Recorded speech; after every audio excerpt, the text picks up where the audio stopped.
Hello. And the wind rose, and Simon was much troubled.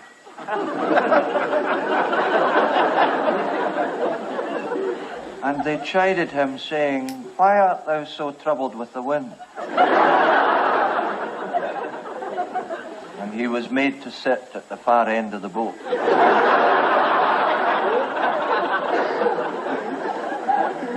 Then again, and it came to pass that he travelled for 6 days and 6 nights, and came unto the house of Mary. But lo, she was not in.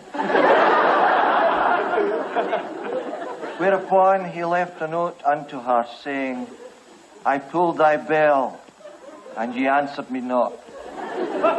I knocked thy knocker, and ye answered me not.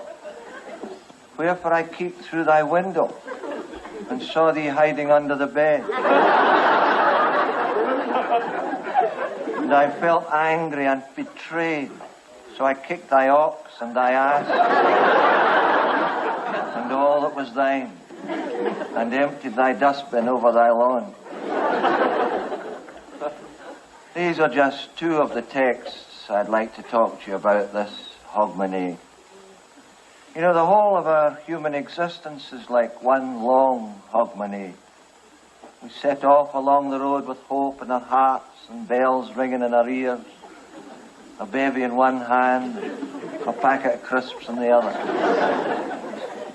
You see, we forget that we're all subject to the call to the forces of nature.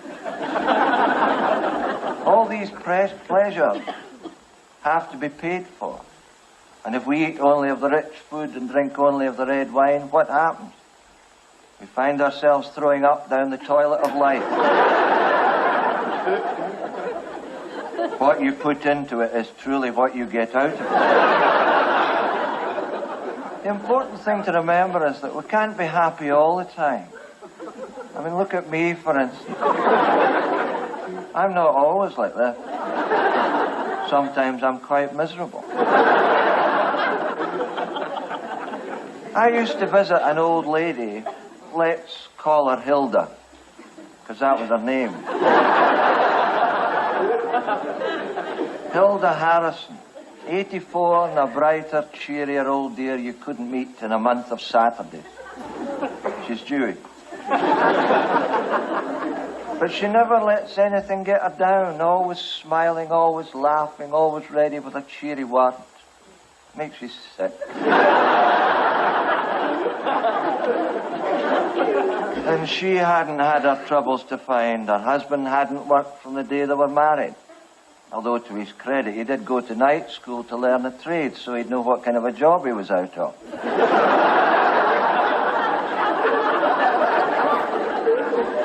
I just don't know how they would have lived if Hilda hadn't owned a chain of supermarkets.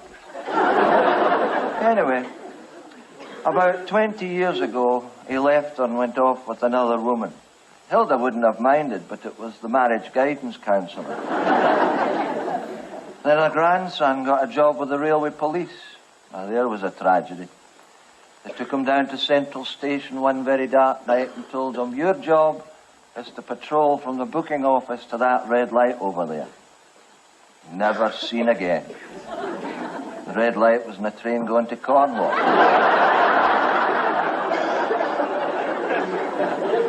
Then finally there was their granddaughter. I was asked to perform the marriage ceremony in October there. And 6 weeks later she had a baby boy. Can you imagine that? Nearly 8 months premature.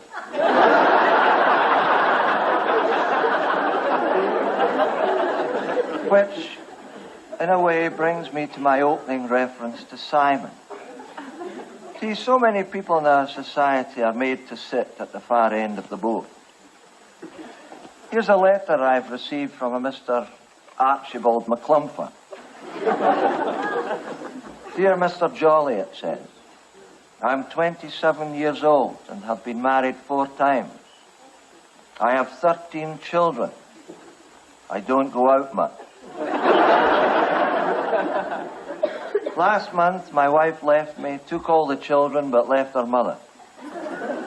I recently lost my job at the Golden Future Employment Agency. I had to pay them redundancy. Since then, the electricity and the telephone have been cut off, and there's no food in the house.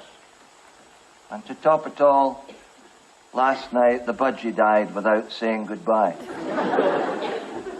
That was the last straw.